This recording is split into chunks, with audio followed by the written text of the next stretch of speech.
Welcome back to Hardball. Mike Huckabee is the former governor of Arkansas. He's running second in the latest Iowa polls. He's doing very well out there, according to that poll that went out from the New York Times. Let me ask Governor Huckabee, thank you for joining us. You're in Florida, sir. Is that correct? That's correct. Happy to be with you again, Chris. Did you get the latest news from the Public Affairs Publishing Company that Scott McClellan, who was a longtime spokesman for the president, says that the president, the vice president, the chief of staff, well, let me read you his words, the most powerful leader in the world, had called upon me to speak on his behalf and help restore credibility, the credibility he lost amid the failure to find weapons of mass destruction in Iraq. So I stood at the White House briefing room podium in front of the glare of the Klieg lights for the better part of 2 weeks and publicly exonerated two of the senior-most aides in the White House, Karl Rove and Scooter Libby. Quote, there was a problem. It was not true. I had unknowingly passed along false information, and 5 of the highest-ranking officials in the administration were involved in my doing so. Rove, Libby, the vice president, the president's chief of staff, and the president himself. What's your reaction to that statement? Well, I'm just hearing it this afternoon for the first time. It's stunning. It's one of those moments where I'm very glad that I'm not a Washington insider. It would not be a good time to have a Washington address.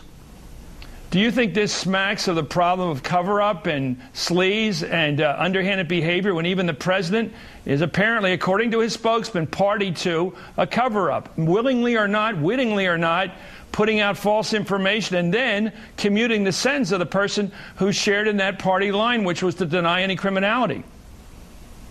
Well, Chris, in other words, Scott was told to do something, Scooter did it. Yeah. I mean, it's fairly parallel here.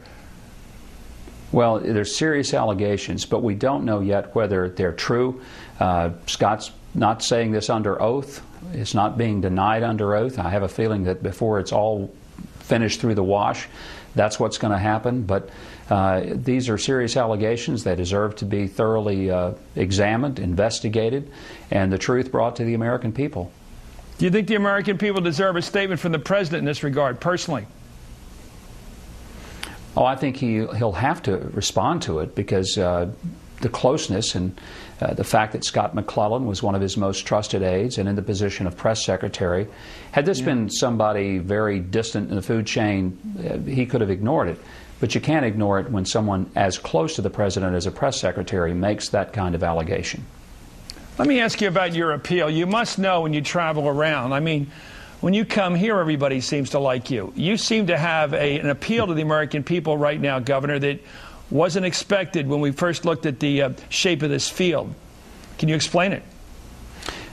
Well, there's a big, long line of people who don't like me that much, too. They're throwing all sorts of stuff. But I think what people sense in me is that I'm not a candidate who's the sort of culmination of a room full of consultants. I pretty well say what's on my mind, and I'm going to say it the same way tomorrow that I said it yesterday. I think people find that refreshing. I know what I believe. I'm comfortable in that. If the people reject me in those beliefs, I can live with that. I couldn't live with changing my view every day to come up with one other way to try to sell the voters on something that I don't even believe myself. And I think if there's anything that the American people are looking for in leadership, it's not that they have to agree with me on every issue, because they won't. But they'd like for me to agree with myself, that I would approach this with convictions, with a sense of clarity. And I do believe that whether a person is a Republican or Democrat, they're looking for that. You seem to be a conservative fundamentalist. I don't mean that in a religious sense, although I know you are, but a fundamentalist about the Constitution as written, the original intent on the Second Amendment. You seem to be a person who's very comfortable with a hard and fast position on a lot of conservative truths. Is that the best way to look at you?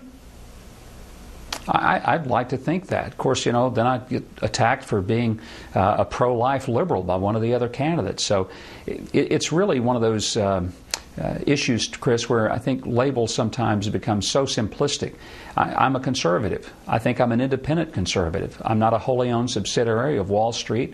I challenge my own party to talk more about hunger and poverty and about the environment, because I think we ought to be giving leadership on issues like that, as well as education and health care reform.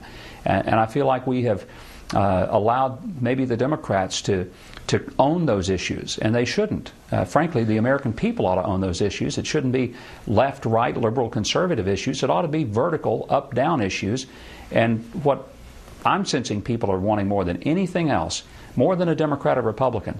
They want someone who says, if I'm elected president, I'll manage the crises, I'll manage the government, and we'll fix some of these problems by not trying to make it all a Republican solution.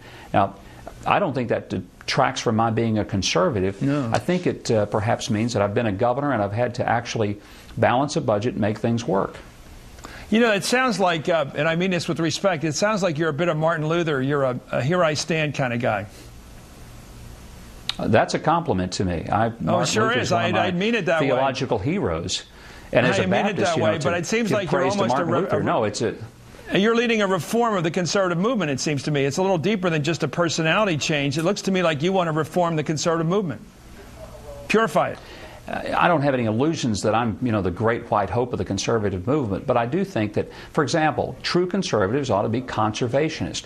True conservatives ought to do that which will preserve and conserve the best of our children and the next generation.